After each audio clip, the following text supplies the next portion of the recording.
Ok, empiezo la clase y la primera pregunta es, ¿qué alguno de ustedes es un cristiano practicante y puede decirme, cristiano significa que cree en Jesucristo, conoce algo de la Biblia, va a algún culto o a la iglesia y conoce esta imagen? No importa de qué grupo, digamos, puede ser católico u otro, o a otro grupo, ¿no? Eh, ¿Quién se anima a decirme qué se ve en esta imagen? Ya le di la pista porque le dije un Jesús cristiano tratando de cruzar la muralla de Berlín, o no sé, tratando de escapar de los nazis, de la gran entonces. matanza de criaturas que hubo durante su nacimiento, seguramente, ¿Nacimiento de quién? de Jesús. Y ahí vos le ves a Jesús. ¿A quién se Y le no, ve? está en el vientre de María, está José y María, Claro, entonces ellos supongo. realmente ¿a dónde iban? Ellos estaban escapando, a ver, las historias, o de Bueno, religión en todo historia lado. bíblica, ¿verdad? Porque no sé. Jerusalén. Mira, tienes razón. Ahí es María sobre el burro, ¿verdad? Sobre hay un burro, que no es el de Shrek, este es un burro bíblico. Y José, ¿verdad? Es el esposo de María, pero en la Biblia no hay ninguna muralla.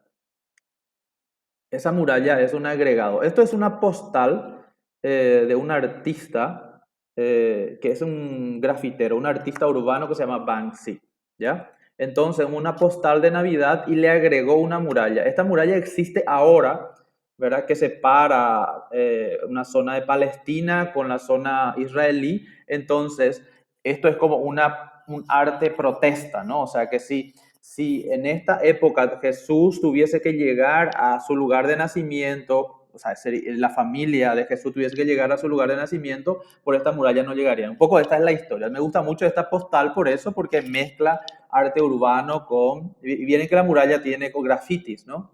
Entonces, esto es, ahí están los pastores, las ovejitas, etcétera, ¿verdad? Efectivamente, está Jesús y María, perdón, José y María que intentan llegar a dónde? A Belén. ¿Cómo yo sé eso? Gracias por la participación, porque esto está escrito en la Biblia cristiana, ¿no?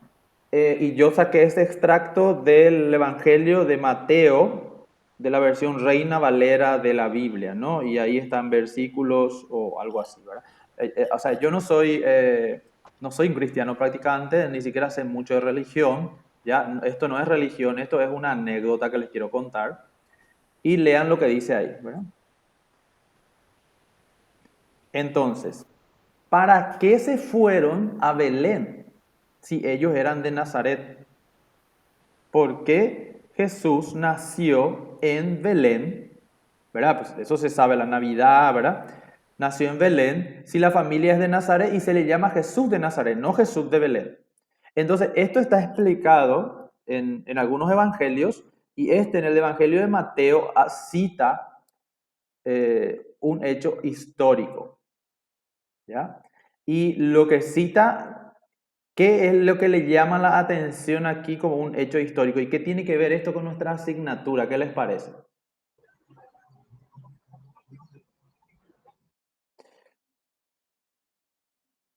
Miren, está en el ítem que debería estar, ahí hay un error, ítem 2 dice que el ítem 1 dice que se promulgó un edicto, o sea, el emperador Augusto César promulgó un edicto, es decir, una orden del imperio, que todo el mundo fuese empadronado, ¿ya? Entonces está en negritas de que ellos se fueron a censarse. ¿Y qué pasa? Entonces, esto es como un hecho histórico porque menciona personajes históricos, un emperador romano que era el líder del imperio, digamos, es como que el Donald Trump dice que se va a hacer tal cosa, más o menos así.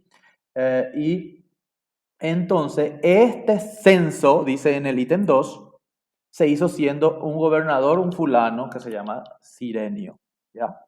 ¿Ok? Y la provincia se llamaba Siria, es decir, Judea estaba dentro de la provincia llamada Siria y lo que se hizo fue un empadronamiento de todos los habitantes. y cada uno tenía que irse a su ciudad de origen. Y José, el padrastro de Jesús, era de Belén y por eso se fueron, ¿ya?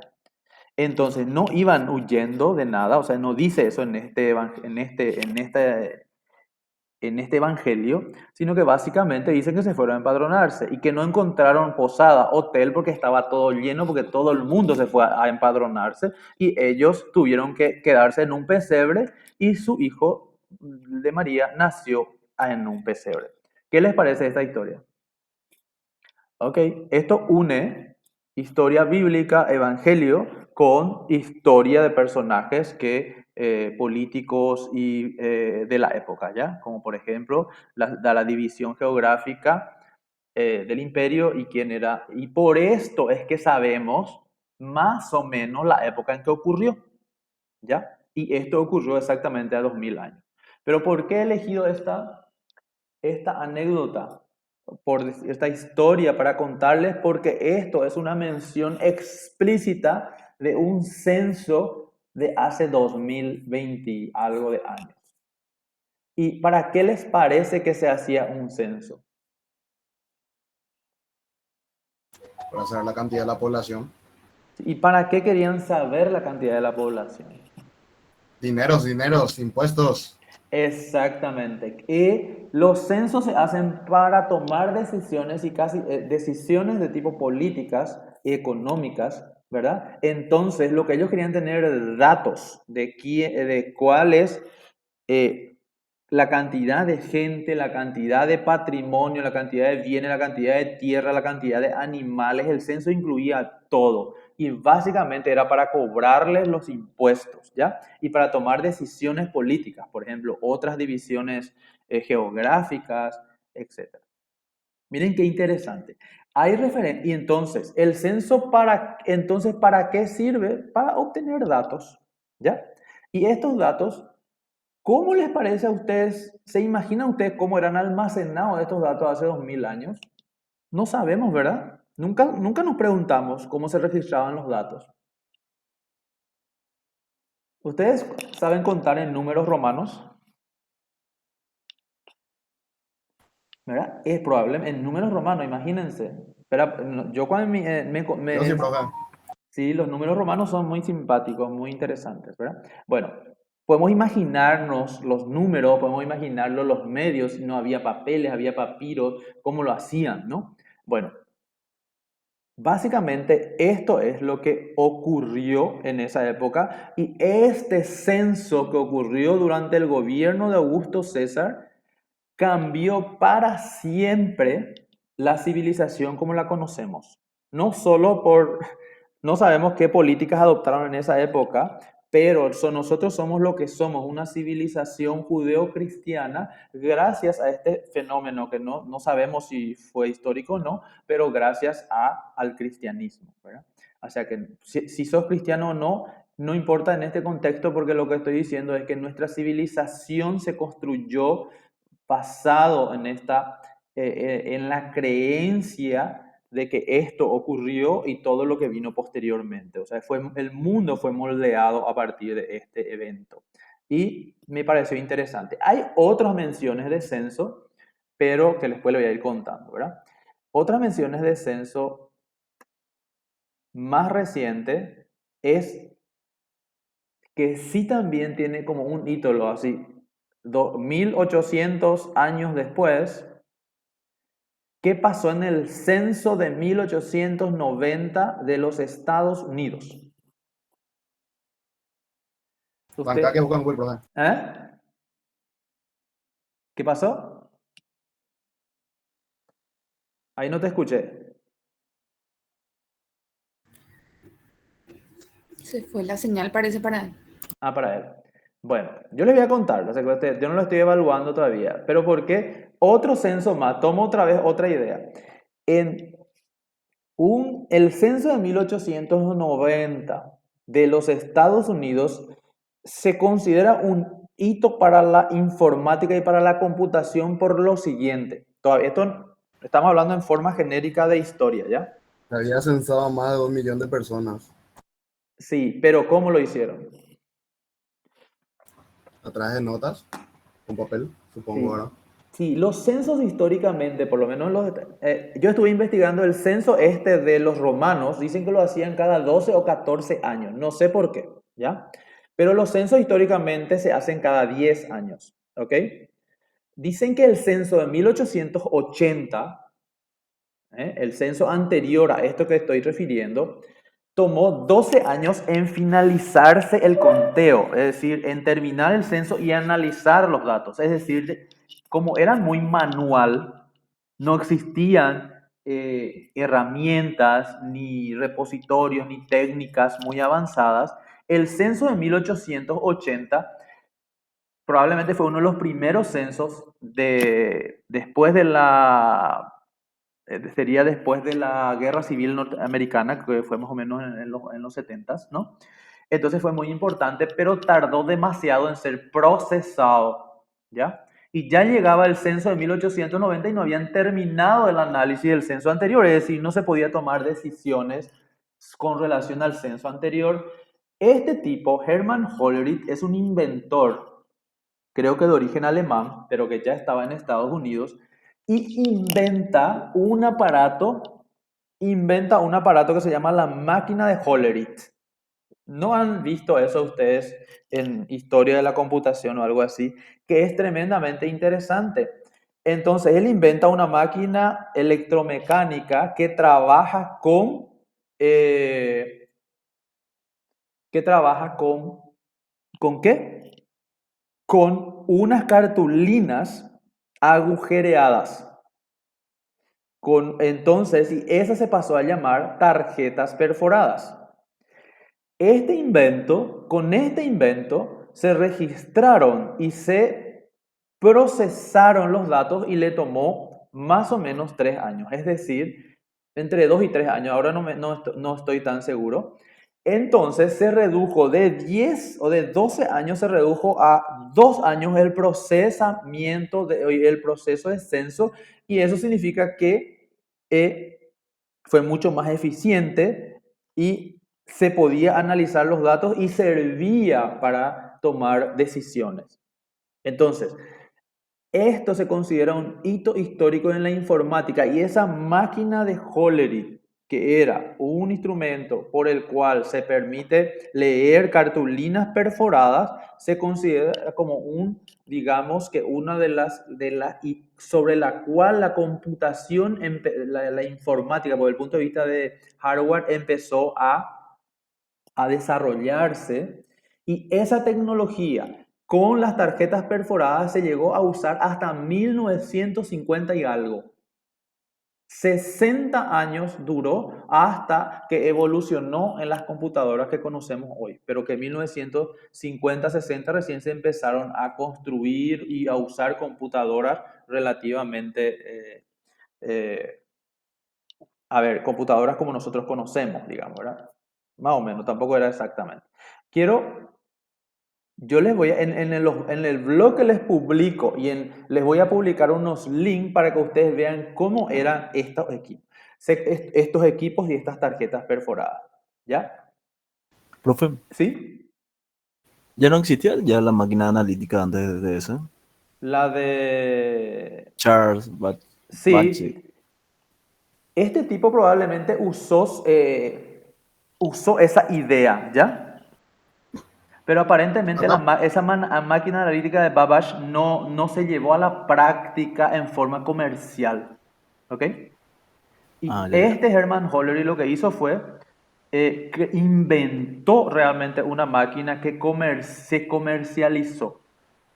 Y entonces, como fue exitoso su uso en el censo de 1890 de los Estados Unidos, todos los demás países empezaron a contratarle a Hollerith y a su empresa, ¿verdad? Para hacer esto. Quiere decir que si bien existía la máquina de Babbage, como no era funcional, ¿ya? Era una muy buena idea, pero en la práctica no se usaba. Ok, pero por supuesto que este está basado en esa máquina, ¿verdad? Esa idea, ¿verdad?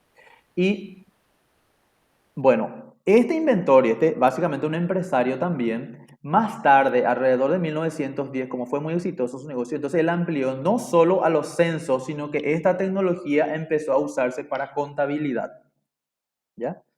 No solo censo y también contabilidad, porque se sumaba, hacía operaciones, etcétera. Pues siempre usando máquinas electromagnéticas con cartulinas perforadas que fueron evolucionando, ¿ya? En la década de 1910 se unen varias de estas empresas que finalmente se unen y va formando un conglomerado que recién en 1922, si no me equivoco, ¿verdad? Va a estar en el material de lectura, esto el año exacto, se pasa a llamar IBM. ¿Alguna vez ustedes escucharon hablar de IBM? Sí, brother. ¿Verdad? ¿Qué será que significa IBM? Significa International Business Machine, ¿ya? Y IBM monopolizó la industria de las computadoras hasta hace poco, ¿ok? Las primeras computadoras personales eran de IBM, ¿verdad? Y si ustedes ven la historia de Microsoft, la historia de Bill Gates y eso, van a ver que ellos básicamente empezaron con IBM y de ahí se crearon sus propias empresas, ¿verdad? Pues IBM era el monstruo el monstruo de empresa que monopolizaba el Google de la época más o menos, ¿verdad? El Alphabet, mejor dicho. Pero como IBM recién en la década del 20, pero entonces en 1910 ya se unieron varias empresas porque esto fue un éxito rotundo, ¿no? Y IBM significa International Business Machine, ¿ok? Y hasta IBM va a seguir apareciendo en nuestra historia. ¿Qué pasó en la década del 1910 hasta 1930, 40? La Primera y la Segunda Dos Guerra guerras mundiales. Mundial, dos guerras mundiales. Por eso me salto todo eso, porque ahí hay demasiadas historias, ¿verdad? Y entonces casi toda la tecnología se concentra en la tecnología bélica, en las guerras, entonces no tanto en lo comercial. Pero esto va a tener un impacto en los 50 y en los 60, porque toda esa tecnología desarrollada para la guerra después se convierte comercialmente también, ¿verdad? Por ejemplo, eh, las cintas magnéticas y las computadoras que reemplazan estas máquinas que trabajaban con tarjetas perforadas aparecen en los 50, ¿ok? En los 50 aparecen las cintas magnéticas. ¿Y por qué yo hablo de tarjeta perforada y por qué hablo de cinta magnética y no de base de datos si esto es base de datos? Porque estamos en la historia se confunde, ¿verdad? El medio donde se almacena con las bases de datos, porque finalmente lo que se almacena son datos que vos procesás para obtener información, ¿ok? Entonces, el censo, por ejemplo, los datos son el sexo, la edad de la persona, dónde vive, etcétera, ¿ya? Entonces, vos procesás esa información, quiere decir que leyendo cartulinas agujereadas y puede decir cuántas mujeres, cuántos hombres, de cuántas edades viven en una zona, etcétera, ¿ya? Entonces, esos datos se convierten en información. Todavía no se habla en esa época de bases de datos, ¿ok? Pero entonces le hablo de que el concepto de al medio de almacenamiento con los datos todavía se confundían en esa época, ¿ya? Recién en los 60 y las cintas magnéticas siguen siendo simplemente el medio de almacenamiento y las computadoras el mecanismo de procesar esta información aparece en los 50, ¿ok? ¿Qué pasa en los 60? IBM seguía siendo el rey de esto, de la informática, la computación, los hardware y software inclusive, y se une con American Airlines. Por eso decía que en los 60 los viajes comerciales revolucionan también la informática porque los aviones durante la guerra desarrollaron aviones, ¿no? Claro, y esto cuando termina la guerra se convierte en aviones comerciales. IBM seguía desarrollando sistemas de gestión de procesamiento de datos y hardware y software, entonces se une con American Airlines y crean el primer sistema integrado de base de datos, con tecnología que se llama base de datos. En el 63 aparece ese concepto de bases de datos, se empieza a usar por primera vez. Y en el caso de IBM y American Airlines es para reserva de pasajes. ¿Ok? Entonces, trabajan en tecnología, trabajan en software, trabajan en hardware, ya con propósitos comerciales. Y se imaginan lo importante que es, por ejemplo, hacer reserva de pasajes para la aviación que empieza a crecer muchísimo. Bueno, el proyecto Apolo, que en los 60 es la carrera espacial entre la Unión Soviética y Estados Unidos, también es un hito importante porque se desarrolla muchísimo la informática para apoyar el proyecto Apolo, ¿no? Que la idea era llegar a la Luna, ¿no?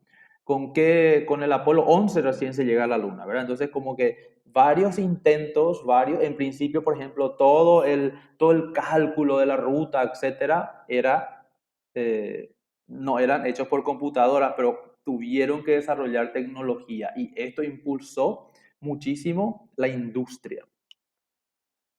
Hay unas películas, se llama algo así como, no sé, figuras ocultas, no me acuerdo bien, que habla de las mujeres matemáticas que apoyaron, que eran negras, de raza negra, que apoyaron el proyecto Apolo y todavía. Buenarda esa película, profe. ¿Cómo? Buenísima esa película, profe. Buenísima, no me estoy acordando el nombre, algo así como figuras ocultas en castellano, ¿verdad? Eso, ahí ustedes pueden ver cómo se hacían el cálculo. Y sin embargo, pero mucho de la guerra influenció también a porque en la guerra, imagínense ustedes que ya se tiraban misiles, ¿verdad? Entonces, el hecho de que se podía calcular la trayectoria de los misiles hizo que se pueda calcular la trayectoria para llegar a la Luna y los viajes espaciales. El hecho de que la aviación, se usaban aviones, cada vez desarrollaban más aviones de guerra y impulsó los viajes ¿cómo es? Usando aviones a viajes a larga distancia que reemplazaron los viajes en barco, etcétera, y eso requería muchísimo más de computación informática también, ¿verdad? Entonces, en los 60 esto ocurre, pero había muchísima tecnología, base de datos de diferentes tipos, diferentes tecnologías, diferentes marcas. IBM era el más fuerte, pero había otras, y entonces habían como muchos modelos.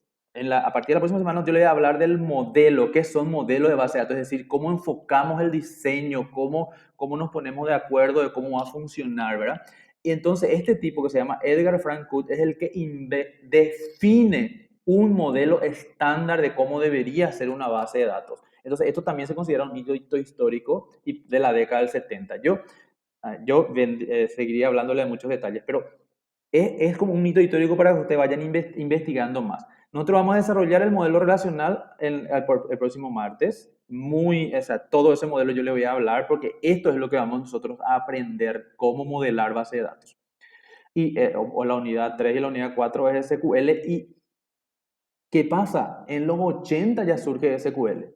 ¿Qué significa SQL? Pues es un lenguaje estándar de acceso y manipulación de datos que viene a complementar lo definido por Frank Cook del modelo relacional, porque lo que él define es un modelo teórico, pero el SQL viene a completar de cómo se va a acceder a los datos, porque ustedes se imaginarán con las cintas magnéticas cómo se accedía a los datos, se accedía en forma secuencial, ¿ya? Es decir, secuencial significa que si yo tenía una lista de alumnos, tenía que ver los datos del apellido A, después del B, C, D, hasta llegar al González. Esto es un acceso secuencial. Con SQL nos garantiza, por ejemplo, un acceso directo a esos datos y por supuesto que los medios también cambiaron, ¿verdad? Y en los 80 surge otra gran empresa que es Oracle, una empresa que desarrolla tecnología relacionada a base de datos y Oracle sigue siendo una de las número uno en el mercado de bases de datos.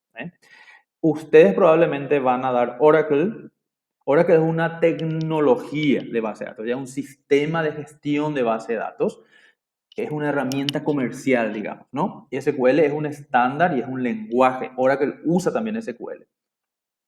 Pero en los 80 surge Oracle como una competencia a IBM y a otras empresas y se lleva una gran parte del mercado. Entonces, Oracle también se establece como un estándar también. Y es muy interesante ver su evolución. Y Oracle permanece en el mercado. En los 90 recién sube que Microsoft. ¿Y por qué Microsoft? Porque Microsoft revoluciona el mundo de las computadoras personales y nos pone al alcance, porque en los 80, 70 estábamos hablando de inclusive Oracle, SQL, IBM, etcétera. Imagínense, trabajan con American Airlines, no sé, con grandes empresas, ¿verdad? Entonces, en los 90 finales de los 80 y mucho en los 90 recién, empresas como Microsoft hace que sea accesible una computadora, ¿ya? IBM, Microsoft y otras. Entonces, me estoy olvidando de otras, pues Xerox inclusive hay otras, ¿verdad? Entonces hace que sea accesible. Pero no solo eso, Microsoft entra con todo a las computadoras personales, pero ya en los 90 mete, por ejemplo, herramientas como Access, MS Access, que es su base de datos, su tecnología de base de datos así para pymes, ¿no? O sea, te das como vos Oracle no podías comprar en esa época, ahora ya hay versión gratuita y todo, pero en esa época no. Microsoft te pone al alcance de las manos esto y empieza a desarrollar su base de datos SQL Server, que es también un sistema de gestión de base de datos que ahora es muy utilizado, entonces entra fuerte a competir. También en los 90 aparece la World Wide Web. ¿Qué es la WWW? Pues la web e internet. Y esto inclusive acerca, eso ya a finales de los 90, ¿verdad? Acerca muchísimo más la información, los datos a las personas, como se democratiza todo, ¿ya? En el 2000 ya se empieza a hablar de base de datos libres, de código abierto, y aquí, por ejemplo, nosotros vamos a usar en estas clases, cuando empecemos a implementar, vamos a usar Postgres, y Postgres como otros, MySQL, etcétera, son bases de datos libres y de código abierto, es decir, desarrollo comunitario. Para mí, esto también es un hito interesantísimo en la evolución de las bases de datos. ¿De qué se habla en la década del 2010? Ya se habla de Big Data, análisis de datos, Data Analysis, Open Data, datos, ¿verdad? Sería datos abiertos, sería Open Data. Y esto es grandes cantidades de información disponibles para el público en general. Por ejemplo, nosotros cuando empecemos a hacer ejercicios con bases de datos, vamos a usar la base de datos de funcionario público del Ministerio de Hacienda, que está abierto, es Open Data. Podemos abrir y podemos ver todos los datos de los funcionarios públicos, ¿ya? Big Data nosotros nos vamos a desarrollar porque no es parte de base de datos 1, pero por ejemplo se habla mucho de Big Data, por ejemplo, que es hacer análisis de mercado usando datos de redes sociales, ¿ya? ¿Qué viene ahora donde estamos nosotros en la década del 20? Pues hay que ver, ¿no? Por ahora es puro TikTok, pero vamos a ver si desde el punto de vista de base de datos viene algo más. Bueno, ¿qué les parece hasta acá? ¿Hay algo ahí que pueda aclarar con muchísimo gusto? ¿Sí? He visto que hay algo en el chat.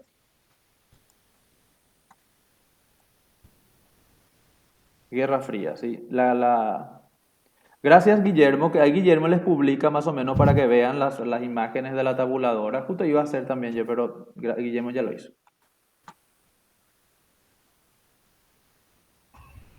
Hay mucho más, pero estoy haciendo una pequeña pausa para que ustedes me pregunten.